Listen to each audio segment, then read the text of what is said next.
Hello, my name is Blade, and what I'm about to tell you is a true story. It might not seem like it could be true, but I assure you it's real.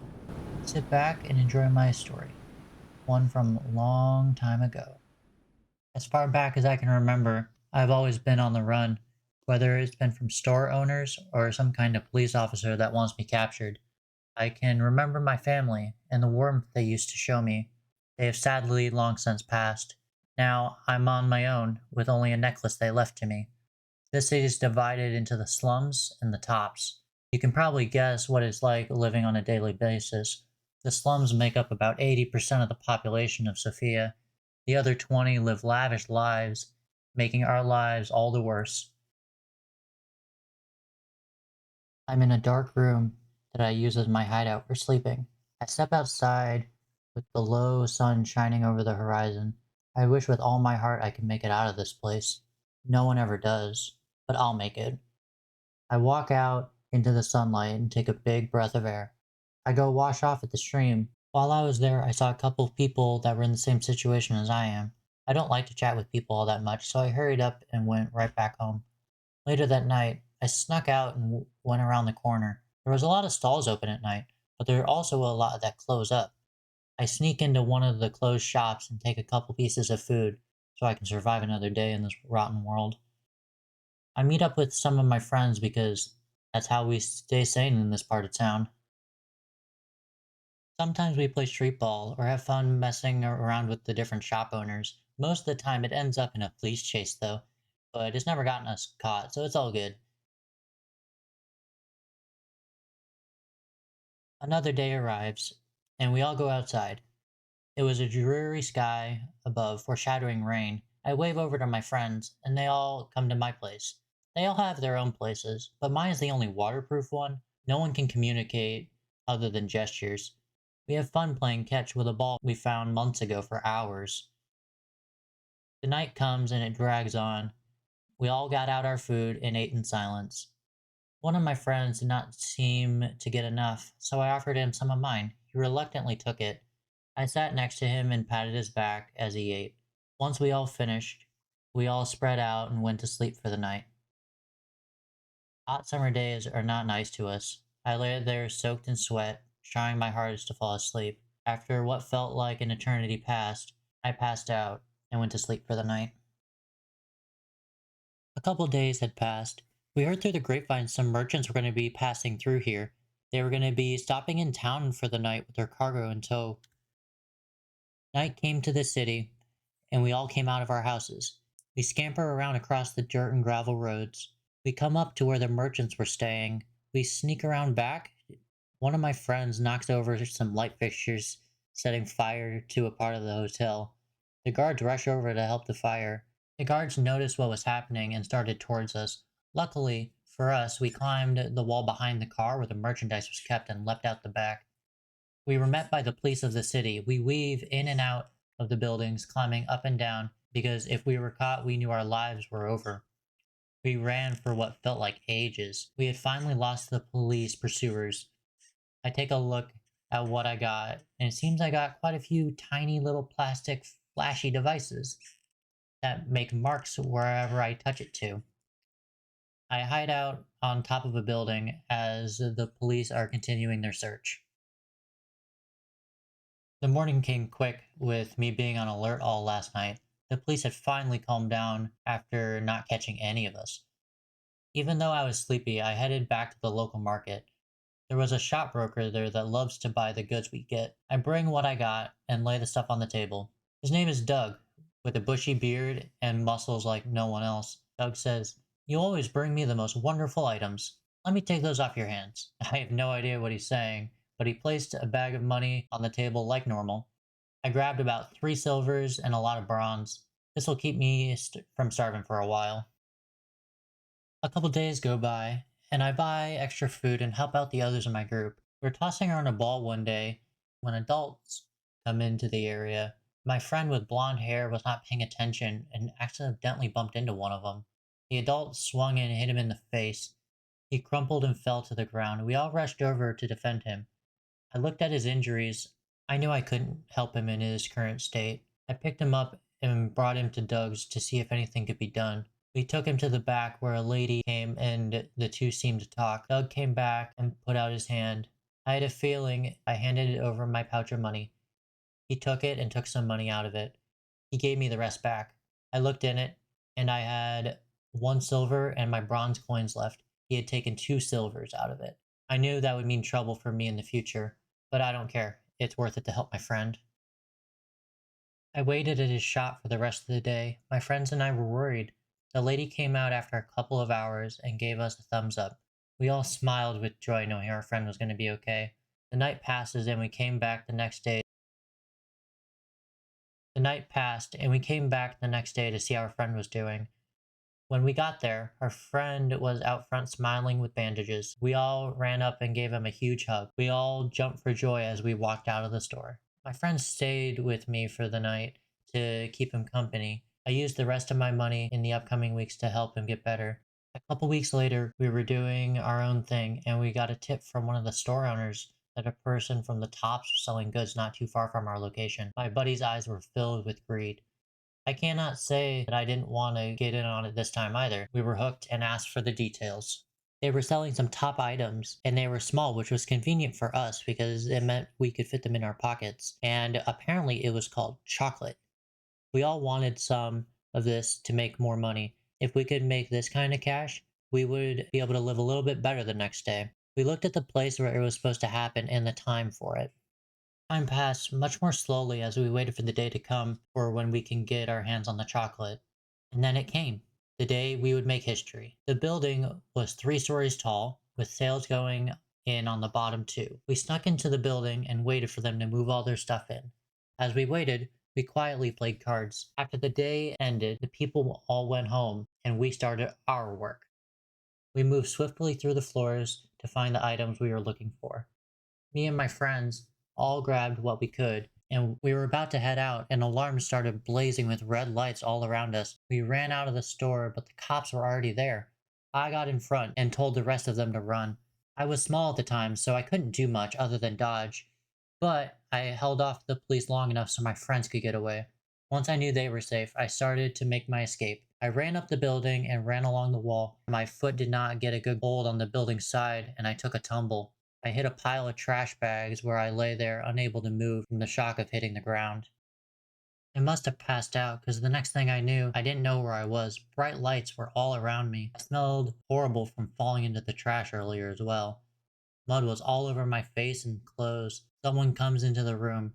They take a look at me and invite 2 other people in. He tells what looks like to be a couple. This is the friend of the thieves that stole from their shop, and they could have anything done with me. My hands and my legs are both bound, so I can't move. The couple looks at me with a puzzled look. They seem to tell the guard something, and the guard looks shocked. He undoes the ropes on my hands and my legs, and the guard yells, "Get up!" as he stands me up. The couple leaves the room, and I am taken out of the room as well. The guard brings me to what seems to be a shower room. He says go and clean up. I do not hesitate to take a quick shower. Slipping on the floor a couple of times, I peek my head out a couple of times, asking what some of these bizarre things are, like soap and towel, because I had never seen them before. When I got done, I put on my tattered clothes and headed out to the changing room. The guard had disappeared, so I waited in the changing room for him. I would not want to get into any more trouble than I already am. The guard returns a few hours later. I'm still sitting in the changing room where I was left, and the guard was surprised I hadn't run off yet. He gestured for me to come along, so I did. The guard puts me in a nicer room than before, with a table and 2 seats on the other side.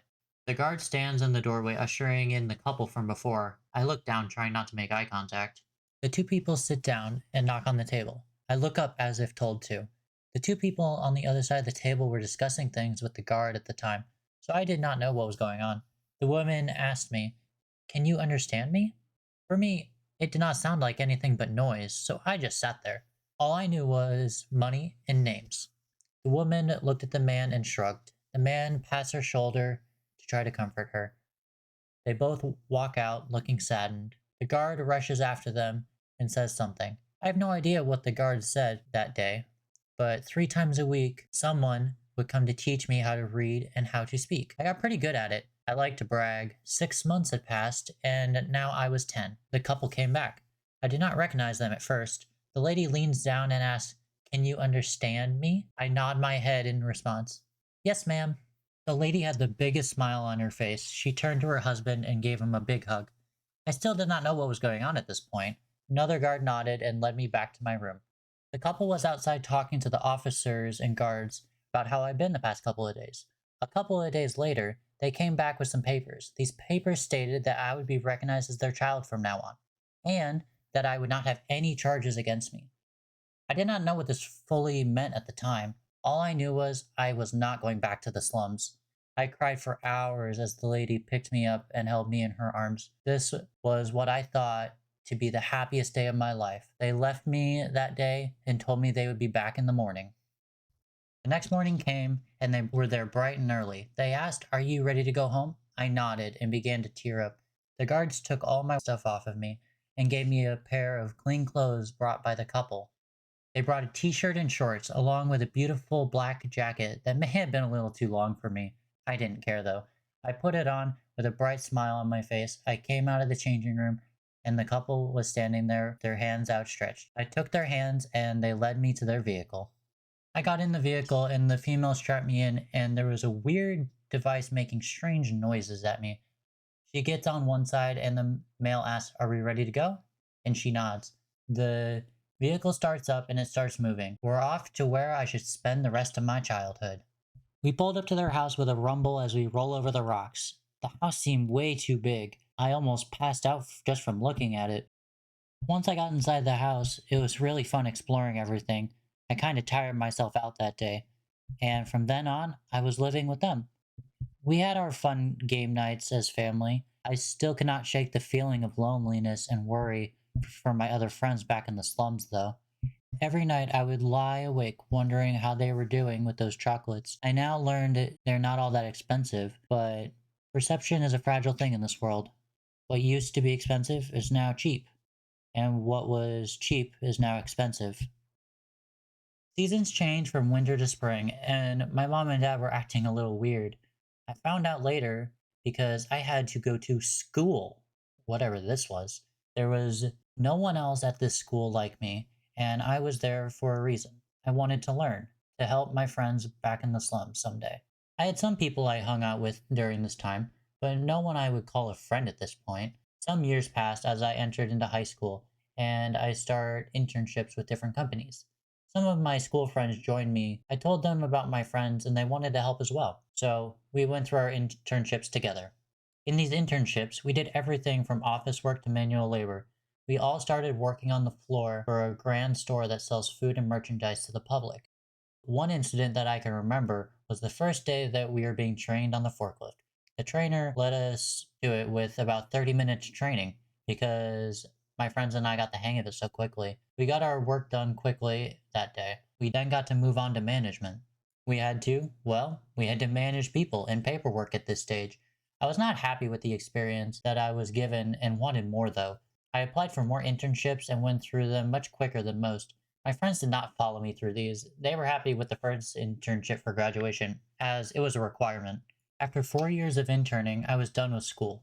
My parents have known what I wanted to do the whole time. This made me super happy, knowing that my family supported me through all of it. I got a loan to start a business, and we started doing business small.